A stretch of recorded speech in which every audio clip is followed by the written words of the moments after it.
Words don't just shape who we are, they shape who we can become. It's about to get wild.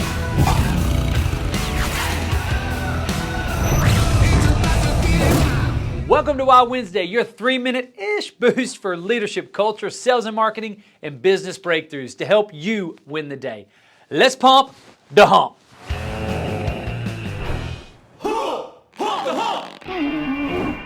Words build worlds. Now listen, you've probably heard me say that before on Wild Wednesday. And I don't want to get super spiritual here. The lens at which I'm looking through is always tainted with Jesus, with my faith. From the very beginning, life itself was started, creation started with a voice, with words. Let there be light. And it was. And the same is true today with leadership. The words that you say shape the identity of those that you lead. Words don't just shape who we are, they shape who we can become. And Wild, that W is all about worth. And as a leader, it's our job to speak that to everybody that we serve. Because the right word at the right time, it can unlock potential. It can build trust and it can restore confidence. Because when you speak to someone's worth, you're not just encouraging them, you're actually reminding them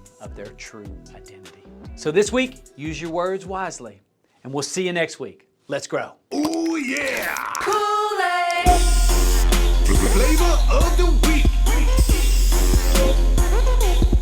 Let's talk about protecting what matters most. Have you ever got to the end of the day and you're exhausted, but you really don't know what you did? That, my friend, is the tyranny of the urgent. What is not important screams, and what is important, it whispers. So you ask, what is the tyranny of the urgent? That is when urgent tasks, things screaming at you, such as your email, your text, maybe some voicemails in there, things on your calendar, all of these take up all of your time, and you don't have any time to do the important things, the things that actually matter, the things that move the needle. The urgent causes you to be reactive instead of proactive, right? You're being pulled instead of pushing something, or being drugged, if you will.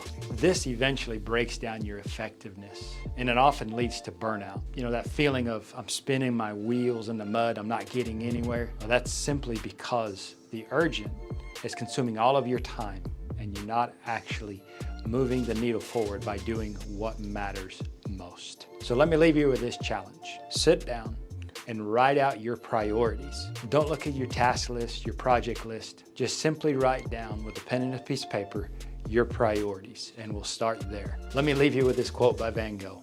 The things that matter most should never be at the mercy of the things that matter least.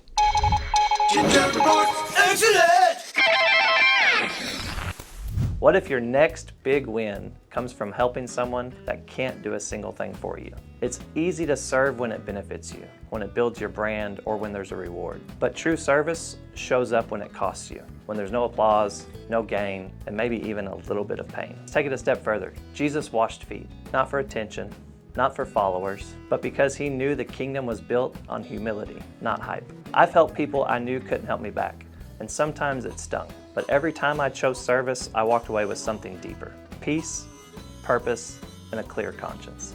You don't serve to be seen. You serve because that's who you are. And in due time, the one who sees you do it in secret is the one who will reward you openly. Serve anyway. That's not just a wild win, that's kingdom work. I'm out. We'll see you next week. Stay wild.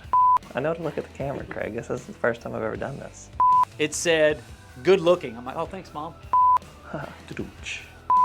That's stupid. It sounds dumb when I say it that way.